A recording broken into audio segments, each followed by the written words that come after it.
ఆరాధనకు సహాయకరంగా దేవుని వాక్యమైన బైబిల్లో నుండి రాజుల రెండవ గ్రంథము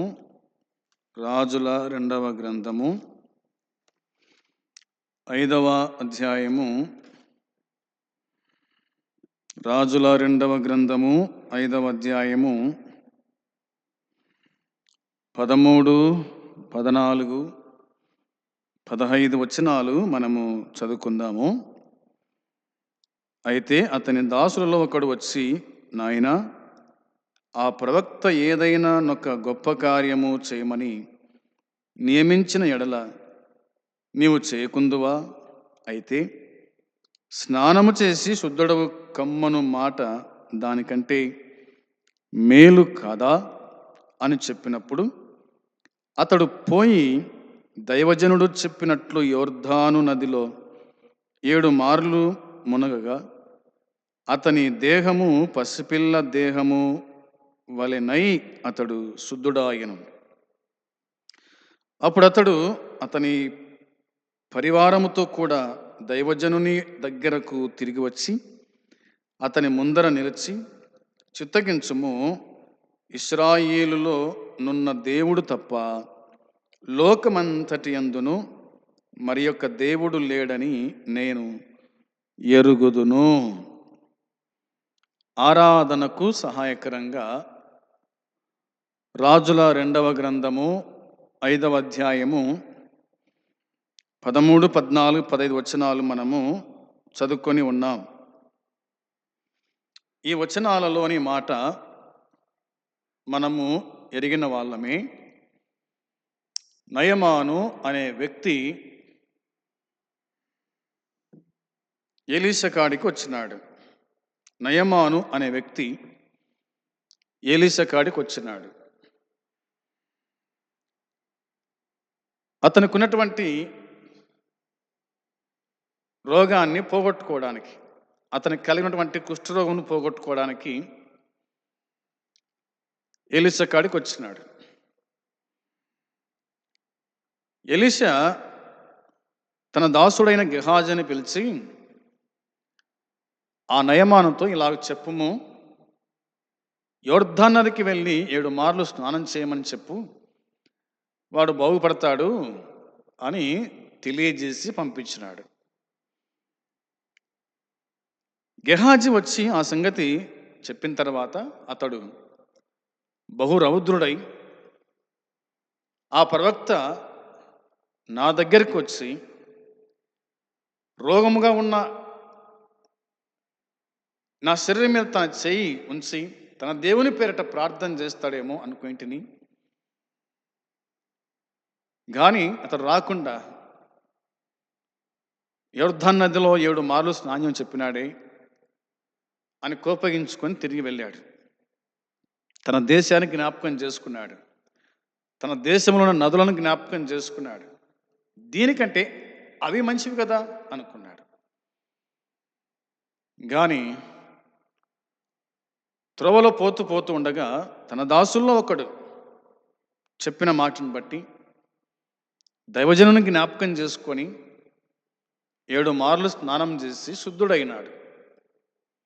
తను బాగుపడ్డాడు. బాగుపడిన తర్వాత తిరిగి మళ్ళా ఎలీషా కాడికి వచ్చినాడు. ఎలీషా కాడికి వచ్చి తాను పలుకుతున్న మాట, చిత్తగించుము, ఇశ్రాయేలులో నున్న దేవుడు తప్ప లోకమంతటి యందును మరి యొక్క దేవుడు లేడని నేను ఎరుగుతున్నాను. ఇప్పుడు దేవుడెవరో తెలుసుకున్నాడు.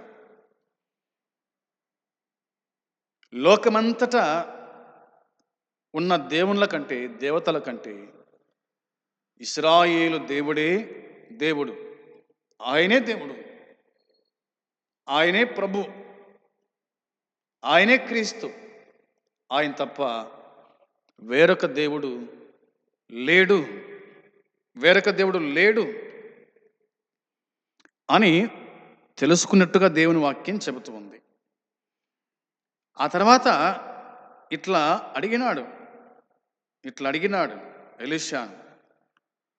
17వ వచనంలో అప్పుడు యెహోవాకు తప్ప దహన బలినైనను మరి ఏ బలి అయినను ఇతరమైన దేవతలకు నేను ఇంకా అర్పింపను అని అన్నాడు. ఎలీషాతో నయమాను అనే ఈ వ్యక్తి మాట్లాడుతూ ఉన్నాడు. ఆ మాటలు ఇందులో మనకు కనిపిస్తూ ఉన్నాయి. యెహోవాకు తప్ప దహన బలినైనను మరి ఏ బలి అయినను ఇతరమైన దేవతలకు నేను ఇంకను అర్పింపను. ఇశ్రాయేలు దేవునికే, యెహోవాకే నా బలి, నా అర్పణ. నన్ను నేను సమర్పించుకుంటున్నాను. ఆయనే నాకు దేవుడు, ఆయనే నా ప్రభు, నా ఆరాధనకి ఎగ్గుడు, నా పూజకర్హుడు, స్తుతికీర్తనకు పాత్రుడైన దేవుడు ఆయనే అని నయమాను పలికినట్టుగా దేవుని వాక్యమైన బైబిల్ మనకు జ్ఞాపకం చేస్తూ ఉంది. ఇలాగా దేవుని వాక్యము ఇంకా ఏమి చెబుతుంది అని చూడగా, నిర్గమాకాండములో 18వ అధ్యాయం, నిర్గమాకాండము 18వ అధ్యాయము 9-10 వచనాల్లో యెహోవా ఐగుప్తుల చేతుల నుండి విడిపించి ఇశ్రాయేలీయులకు చేసిన మేలంతటిని గూర్చి యిత్రో సంతోషించెను. యిత్రో ఐగుప్తుల చేతుల నుండి, ఫరో చేతుల నుండి మిమ్మల్ని విడిపించి ఐగుప్తుల చేతి క్రింద నుండి ఈ ప్రజలను విడిపించిన యెహోవా స్తుతింపబడునుగాక అని అంటున్నాడు. దేవుడు తన ప్రజలైన ఇశ్రాయేలీయులను ఐగుప్తుల చేతుల నుంచి, ఫరో చేతుల నుంచి ఆయన విడిపించినాడు. ఆయన బాహుబలం ఎంతో గొప్పది. వారి చేతిలో పడకుండా ఆయన అక్కడి నుంచి విడిపించినట్టుగా దేవుని వాక్యం చెబుతుంది. విడిపించడమే కాదు, అడ్డంకులను తొలగించినాడు. కానాను దేశానికి వెళ్ళడానికి సముద్రాన్ని పాయలు చేసినాడు. ఇట్లా చెప్పుకుంటూ పోతే చాలా మనకు కనిపిస్తాయి. కాబట్టి ఇలాగా తప్పించి, విడిపించి, కాపాడేటువంటి దేవుడు స్తుతింపబడునుగాక అని యిత్రో మాట్లాడుతున్నాడు. నిజమే, దేవుడు స్తుతించబడడానికి దేవుడు చేసినటువంటి గొప్ప కార్యాలను తలంచుకుంటూ మనము దేవుణ్ణి స్తుతించు వారమై ఉండాలా. దేవుడు నీ పట్ల, నా పట్ల ఎన్ని గొప్ప కార్యాలు చేసినాడో ఒక్కసారి ఆలోచన చేద్దాం. ఎన్నో ఆపద నుంచి తప్పించినాడు, అనారోగ్యం నుంచి తప్పించినాడు, ఆకలి బాధ నుంచి తప్పించినాడు, చలి ఎండ వర్షం నుంచి తప్పించినాడు. మనకు దేవుడు గొప్ప మేలు ఆయన చేశాడు. దీని అంతటిని బట్టి ప్రభువా నీకు స్తోత్రం, నీకు కృతజ్ఞతలు తెలియజేస్తూ ఉన్నాను అని మన నోరారా దేవుణ్ణి మనము స్తుతించి ఆరాధించు వాళ్ళమై ఉండాలని దేవుని వాక్యమైన బైబిల్ మనకు జ్ఞాపకము చేస్తూ ఉంది. ఇదొకటి. ఇంకా దేవుని వాక్యమైన బైబిల్ మనం చూడగా ఇలాగా వ్రాయబడి ఉంది. 66వ కీర్తనలో దేవుని వాక్యం ఇలా గుర్తు చేస్తూ ఉంది. 66వ కీర్తన 8వ వచనం, జనములారా మా దేవుని సన్నుతించుడి, గొప్ప స్వరముతో ఆయన కీర్తి వినిపించుడి అని ఉంది. జనములారా మా దేవుని సన్నుతించుడి, గొప్ప స్వరముతో ఆయన కీర్తి వినిపించుడి అనే మాట వ్రాయబడి ఉంది. ఈ పై వచనాల్లో మనం చూడగా దేవుని శక్తి, ఆయన కార్యాలు ఇందులో మనకు కనిపిస్తాయి. సర్వలోక నివాసులారా దేవుణ్ణి గూర్చి సంతోష గీతము పాడండి, ఆయన నామ ప్రభావము కీర్తించండి అని ఉంది. 2వ వచనం, ఆయనకు ప్రభావము ఆరోపించి ఆయనను స్తోత్రించండి అనే మాట రాయబడింది. 3వ వచనం, ఇలాగు దేవునికి స్తోత్రం చెల్లించుడి, నీ కార్యములు ఎంతో భీకరమైనవి, నీ బలాతిశయమును బట్టి నీ శత్రువులు లొంగి నీ వద్దకు వచ్చేదరు. ఇట్లా దేవుని వాక్యం మనకు జ్ఞాపకం చేస్తూ వస్తూ ఉంది. అందును బట్టి ఆయనను కీర్తించండి, ఆయనకు స్తోత్రం చేయండి. అవునా? ఆయన యొక్క బలాతిశయాన్ని జ్ఞాపకం చేసుకోండి, ఆయన ఆశ్చర్యకారాలను జ్ఞాపకం చేసుకోండి అని వ్రాయబడి ఉంది. 4వ చరణంలో సర్వలోకము నీకు నమస్కరించి నిన్ను కీర్తించును. అవునా? సర్వలోకం ఆయనకు నమస్కరించి ఆయనను కీర్తించేటువంటి సన్నిధి ఆయన సన్నిధి.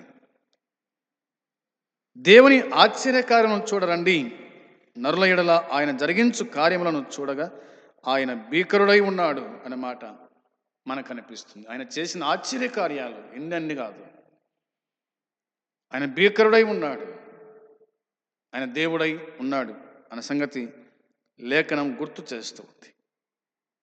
అవునా? ఆయన సముద్రమును ఎండిన భూమిగా చేసేవాడు. జనులు ఖాళీ నడక చే దాటిరి సముద్రాన్ని. అక్కడ ఆయన యందు మేము సంతోషించుతిమి అనే మాట కనిపిస్తుంది. ఆయన సముద్రం మీద ఆయన ప్రజలు దాటి వెళ్ళిరి. వాళ్ళు సంతోషించారు, ఆనందించినారు అనేది వాక్యం చెప్తున్న మాట కదా. ఆయన తన పరాక్రమం వలన నిత్యము ఏలుచున్నాడు.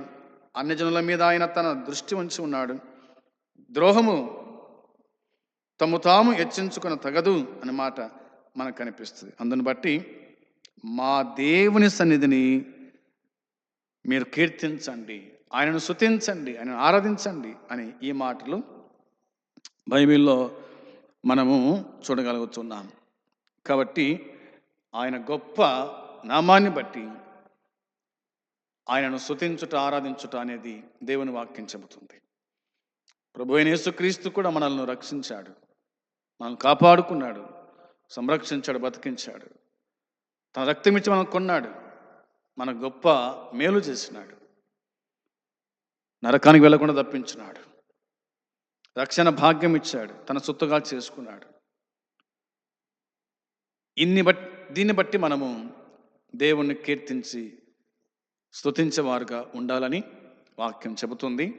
ఆ విధంగా ప్రభువైన యేసుక్రీస్తుని జ్ఞాపకం చేసుకోవడానికి దీన్ని చేయండి, ఇలాగూ చేయండి అని వాక్యం చెప్తున్న మాట ప్రకారంగా ప్రభువును జ్ఞాపకం వచ్చిన మనమందరం కూడా దేవుణ్ణి ఆత్మతో సత్యముతో ఆరాధన చేద్దాం. అట్టి కృప దేవుడు మనకు సమృద్ధిగా అనుగ్రహించునుగాక. ఆమేన్.